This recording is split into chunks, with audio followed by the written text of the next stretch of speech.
Yes, give thanks and praise and God bless by Jesus Christ and the Holy Spirit.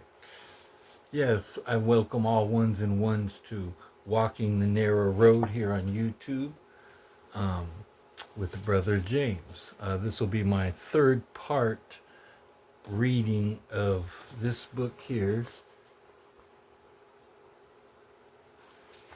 by H.G.Guinness, Key to the Apocalypse, the Seven Interpretations of Divine Prophecy.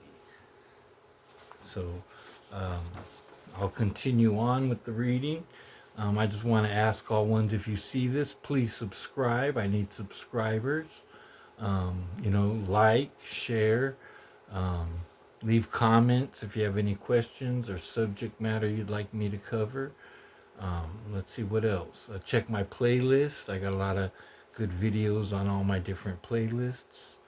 So, you know, I hope ones and ones, just once again, please subscribe. I need to build up my channel. So, yeah, this will be the 10th video, third part reading of Key to the Apocalypse. So, I'll start here with this is Key 6, titled The Interpretation of the Seven Stars and the Seven Candlesticks in Revelation 1. The interpreter here is none other than our Lord himself. The mystery of the seven stars which thou sawest in my right hand, and the seven golden candlesticks. The seven stars are the angels of the seven churches, and the seven candlesticks which thou sawest are the seven churches. Revelation 1, verse 20. This divinely given interpretation assigns a Christian character to the prophecy in which it occurs, for it interprets the candlesticks as Christian churches, and the introductory portion of the book in which these are presented is so intimately and profoundly connected with the subsequent prophecy in chapters 6 through 22. As to impart to the latter a Christian character, or to justify the view that it is a prophecy of the history and destiny of the Christian church. This intimate connection is seen, in fact, that the promises in the letters to the seven churches relate to experiences and privileges set forth in the predictions which occur in the prophetic portion of the book. 1. The promise in the letter to the church of Ephesus: to him that overcometh will I give to eat of the tree of life, which is in the midst of the paradise of God, relates to a blessing foretold in chapter 22. In the course of the prophecy, where the scene is described in which the tree of life occupies a central place. The Christian character, which certainly attaches to the promise, must therefore also attach to the prophecy. For the thing promised and the thing prophesied are the same. 2. The promise in the letter to the church of Smyrna: he that overcometh will not be hurt of the second death, relates to that final stage of salvation described in detail in chapters 20 and 21. Both promise and prophecy refer to the experiences of those who escape the same final judgment. 3. The promise in the letter to the church of Pergamos: to him that overcometh will I give to eat of the hidden manna, and I will give him a white stone, and in the stone a new name written, which no man knoweth saving he which receiveth it.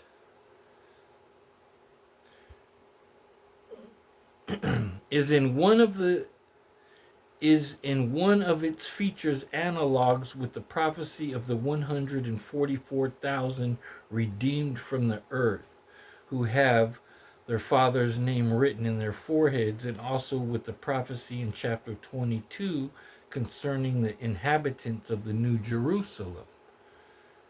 They shall see his face, and his name shall be in their foreheads. The thing promised and the thing prophesied are the same. Are the bestowment on his redeemed people of a divine name in a written form by the hand of the Redeemer. 4.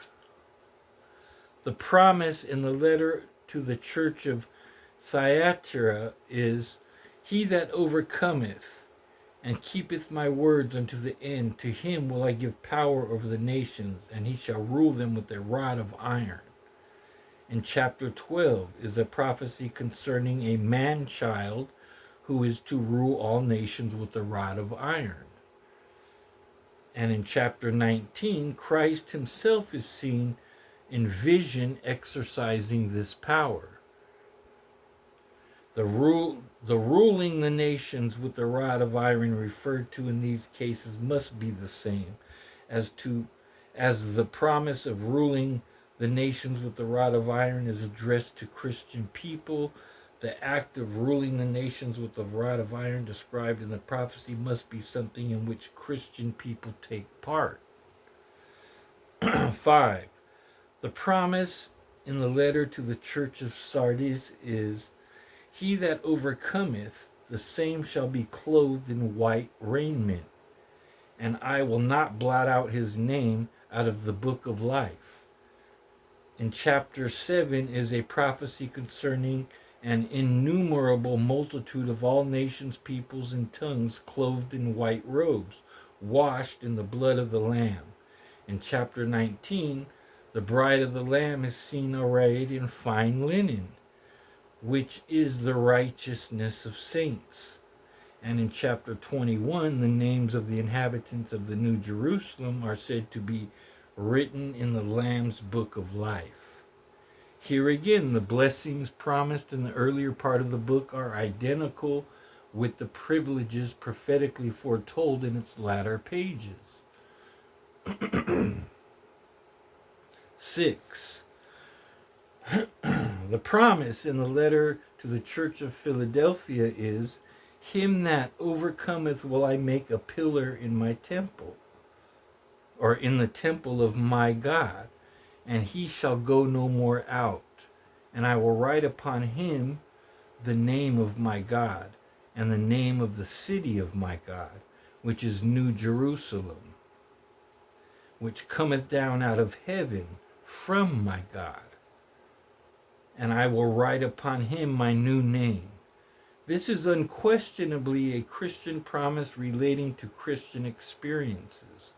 Hence, the prophecy in chapter 21 of the New Jerusalem descending out of heaven from God, having in its foundation the names of the apostles of the Lamb, must be a Christian prophecy or relate to things concerning the Christian church. This link is clear and important.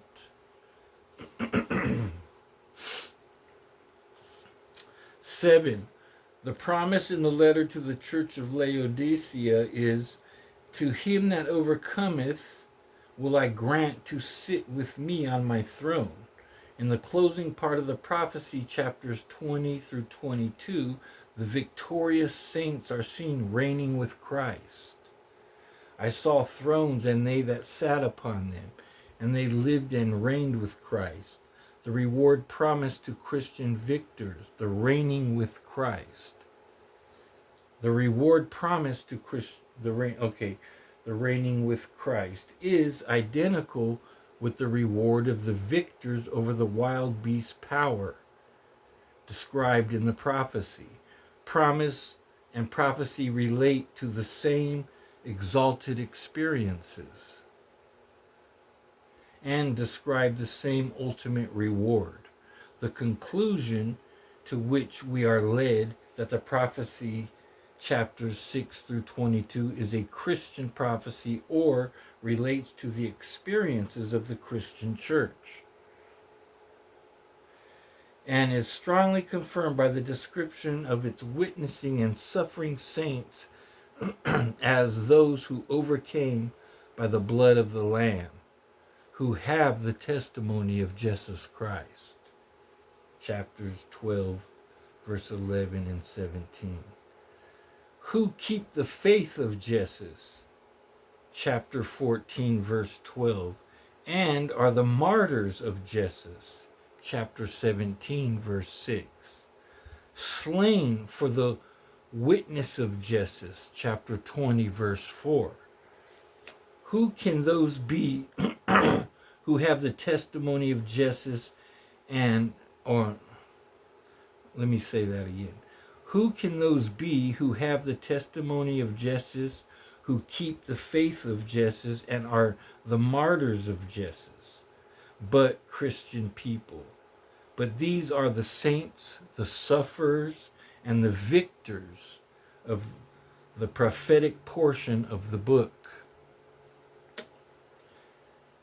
On all these grounds, the conclusion is inevitable that the apocalypse is a Christian prophecy, or, in other words, that it relates to the experiences of the Christian church in its militant and triumphant stages.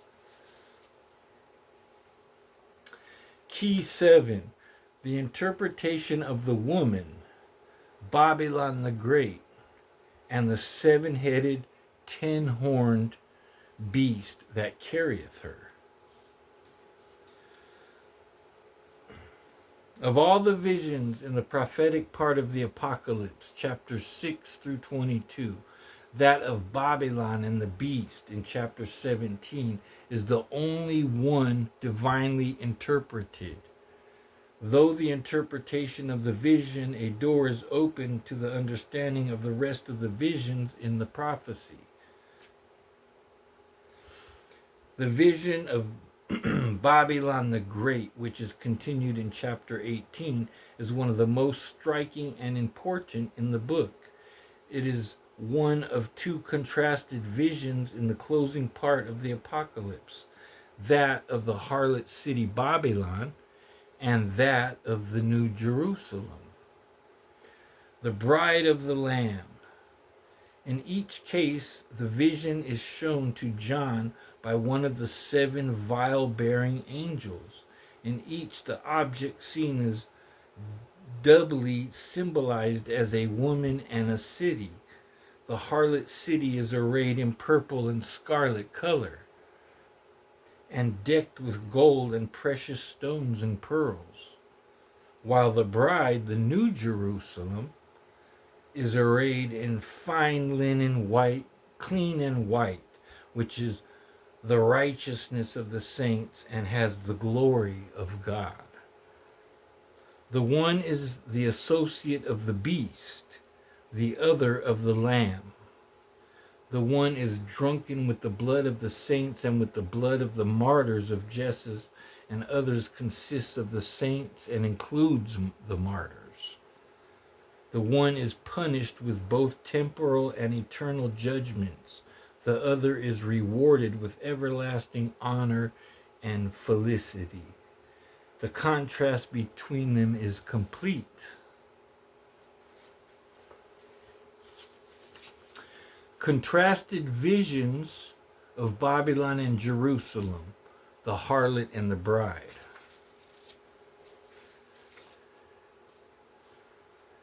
Now, these are the contrasted visions of Babylon and Jerusalem, the harlot and the bride. The whore that sitteth upon many waters.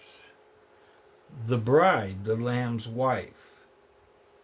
Babylon the Great, the holy Jerusalem. There came one of the 7 angels which, and then there came unto me one of the 7 angels, had the 7 vials, and talked with me, saying, Come hither, I will show unto thee the judgment of the great whore that sitteth upon many waters. And the other contrast is, which had the 7 vials full of the 7 last plagues, and talked with me, saying, Come hither, I will show thee the bride, the Lamb's wife. So he carried me away in the spirit into the wilderness, and I saw a woman sit upon a scarlet-colored beast full of names of blasphemy, having 7 heads and 10 horns. The contrast, and he carried me away in the spirit to a great and high mountain, and showed me the bride, the Lamb's wife, under another symbol. Revelation 21, verses 9 and 10. And the woman was arrayed in purple and scarlet color, and decked with gold and precious stones and pearls, having a golden cup in her hand full of the abominations and filthiness of her fornication. And upon her forehead was a name written, Mystery, Babylon the Great, the mother of harlots and the abominations of the earth.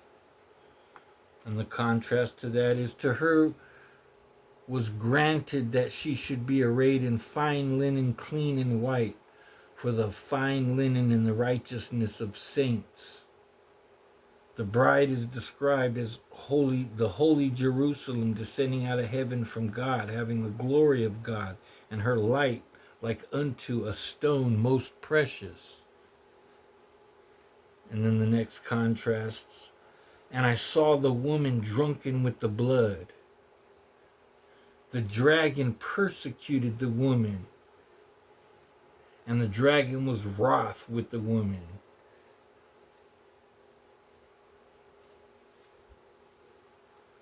All right, so those are kind of some contrasts that H.G.Guinness found between, the New Jerusalem and Babylon.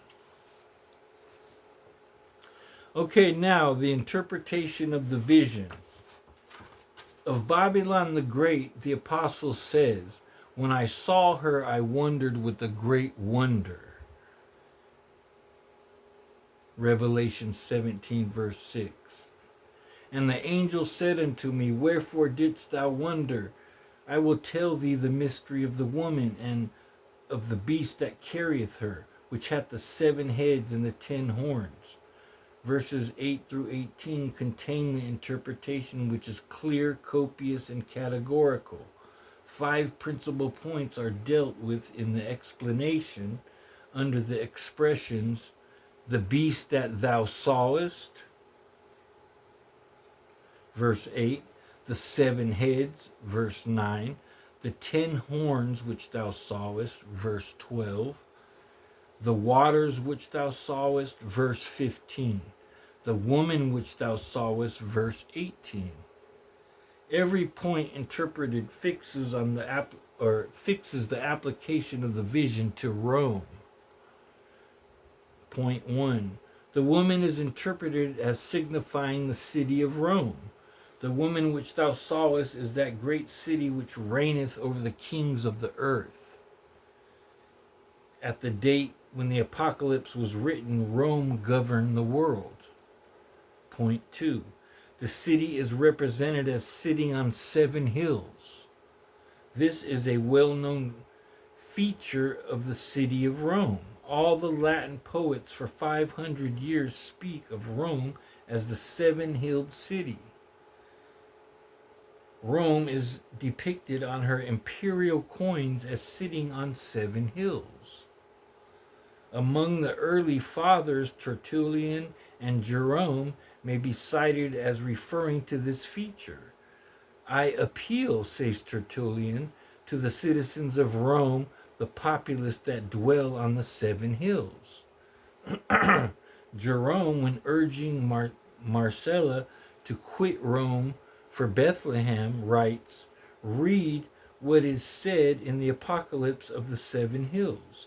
The names of the 7 hills of Rome are the Palatine, the Quirino, Aventine, Colian, Viminal, Esquiline, and Januculin or Hanuculin.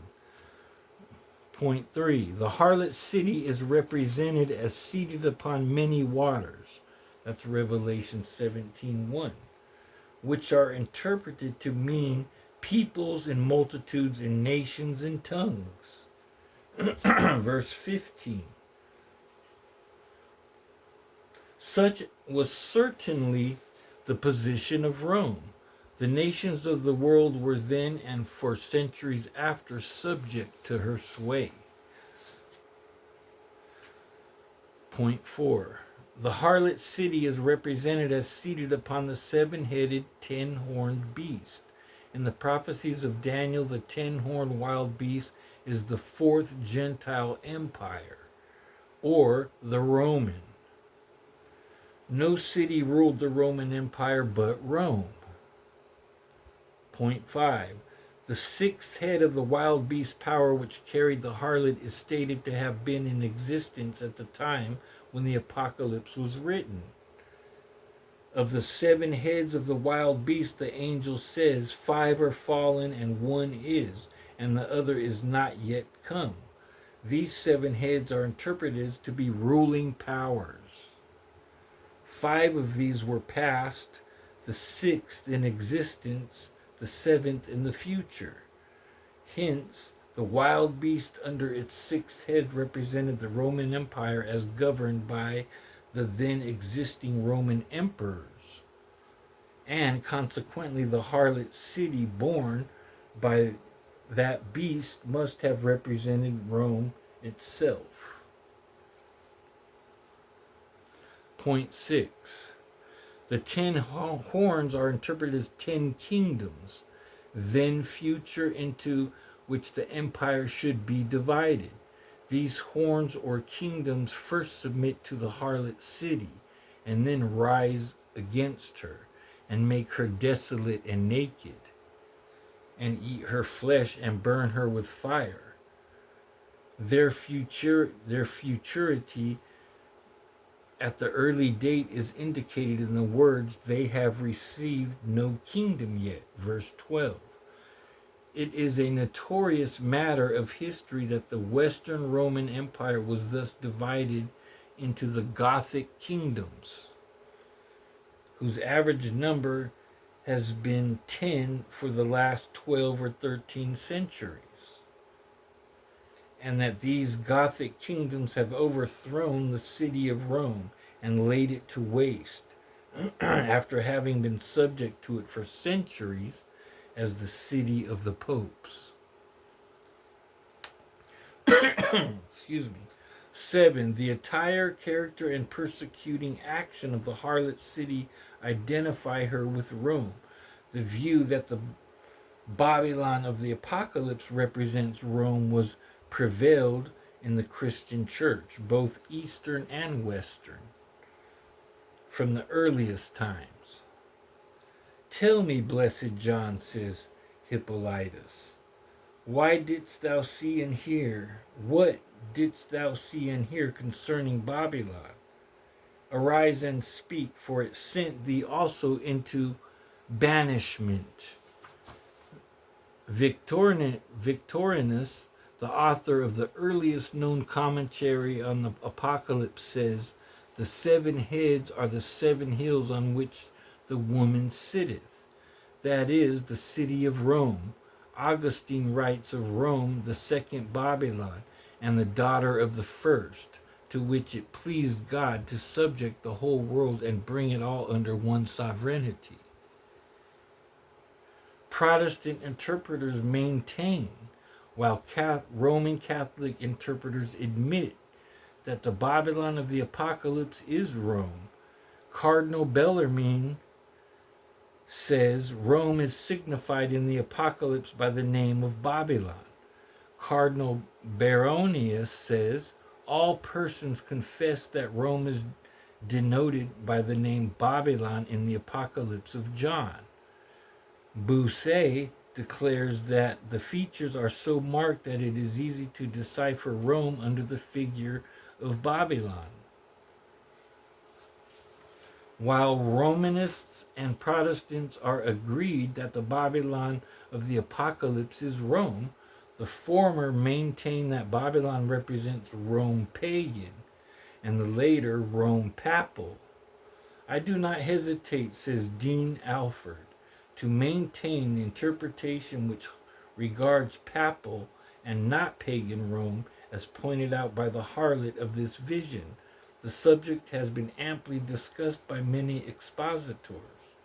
I would especially mention Vitringa and Dr. Wordsworth. By the woman sitting on the wild beast is signified that superintending and guiding power which the writer possesses over his beast, than which nothing could be chosen more apt to represent the superiority claimed and exercised by the See of Rome over the secular kingdoms of Christendom. The prophecy regards Rome pagan and papal, but from the figure of a harlot and the very nature of the predictions themselves more than the latter than the former. On this important point, Bishop Wordsworth says, the woman who is called the harlot sits on the beast as on a throne. That is, it governs it and is supported by it. The beast, represented as having 10 horns bearing crowns, which we are taught are 10 kingdoms, and these, it is added, had not received power in St. John's age, but were afterwards to receive it at 1 hour, that is, at one and the same hour with the beast.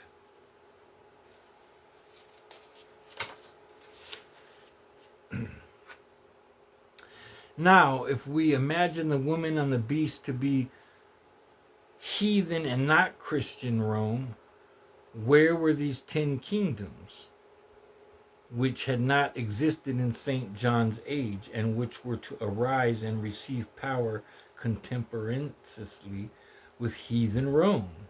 It was destroyed before such kingdoms arose. None can be found to correspond to St. John's description, but now adopt again the other supposition. Let the beast with the woman enthroned upon it represent a church. Let it represent the church planted on the 7 hills on which the woman sits. Let it represent the church of Rome. Then all is plain. The prophecy is wonderfully fulfilled and is proved to be divine. When the empire of Rome fell, new kingdoms arose from its ruins. The 10 horns of the beast sprouted up, and the church of Rome increased in strength. And these kingdoms received power at the same time with her. And look again at the prophecy. These kings, we read, give their power and strength to the beast. As kings, that is, they are called kings. But the beast is the real sovereign of their subjects.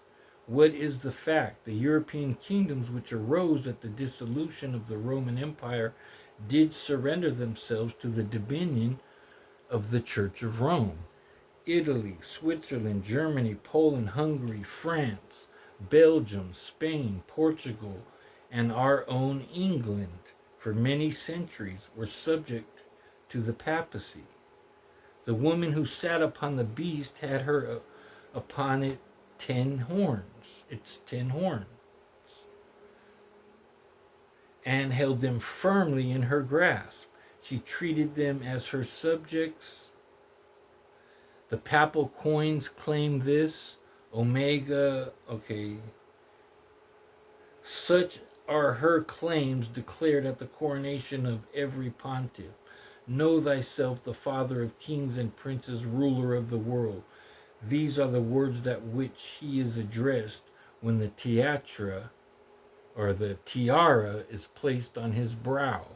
And thus, in this very subjugation of the kingdoms of the earth to Rome, in this her amplitude of dominion and plenitude of felicity, of which she has vaunted herself for many generations as a proof that she is favored by heaven. We recognize another proof that the Babylon of the Apocalypse is no other than the Church of Rome. Still further, these horns or kingdoms, which receive power together with the beast, will one day rise against it and tear the flesh of the harlot and burn her with fire. Now again, for argument's sake, let the woman on the beast be heathen Rome. Then we readily allow that Alaric with his Goths, Attila with his Huns, Genseric with his Vandals, Odoacer with his Heruli, did indeed sack the city of Rome. But when did they ever receive power together with Rome? When did they give their power and their strength to heathen Rome? Never. If therefore the woman sat upon the beast is only the city of pagan Rome, then the prophecy of St. John has failed. But the marvel predicted by the Apocalypse is this, and is stupendous mystery it is, that some of the powers which received strength with the beast and gave up their might to it, they, under the overruling sway of God's retributive justice, will one day rise against the woman seated on the beast, and tear her flesh and burn her with fire. And what still more awfully marvelous, they will do this, although they will league with the beast and with the false prophet against Christ, and they will destroy Babylon, not for the love of Zion, but for the maintenance of God's truth, or for the advancement of his glory. But in a mysterious transport of indignation and in a wild ecstasy of revenge, and when they have done the deed and have destroyed Babylon, they will weep over her. Such is the prophecy of St. John. This portion of it remains to be fulfilled, but pagan Rome has long since ceased to be. Therefore, these predictions cannot concern pagan Rome, but they do concern the seven-hilled city Rome, and therefore they point at papal Rome. And the woman upon the beast is not heathen Rome, but is the city and the church of papal Rome. A fuller examination of the facts of history is necessary at this point. We have merely glanced at some of them, and even now can do no more than group together the leading facts connected with the historical fulfillment of prophecy. All right, I'm going to end there. So the next part will be part 4, the historical fulfillment of the prophecy concerning the harlot Babylon, or proof from history that Rome is the Babylon of the Apocalypse. So I'll end there. Thank you for your time. I hope some of you have the patience to listen. You don't really have to watch the video because I'm reading, but it looks like I'll probably get one or two more videos out of this book, and then I'll proceed with some regular, videos again. But I just want to again ask all of those who see this and are interested, please subscribe to my channel, like and share it with your loved ones. It does help the algorithms. It helps my channel grow. I'm not really a money-making channel, but I'm more of an information-sharing channel. So let me end with a prayer. Yes, Jah Almighty Father, Your Son Jesus Christ, and the Holy Spirit, we give thanks and praise unto Thee to guide and protect all my loved ones and family, my viewers, and all those out there. This world right now is just getting ugly with all this war and death, So I just pray that ones can be on the narrow road, don't take the broad path where what everyone else is believing and everything. The news is always lying So, we have to be have discernment in all things. So Jah, just help me get some subscribers. So those who watch this, please subscribe. I would appreciate it. And and Jah Almighty, just help ones to want to subscribe and share the channel. And all my viewers, if you have anything going on out there, just I hope God will guide and protect everyone out there. And I know we're in hard times economically and with all this war vibes. So just guide and protect everyone, and including the enemies. You know. So we give thanks and praise unto the O Jah, guide and protection. So it be. Thank you.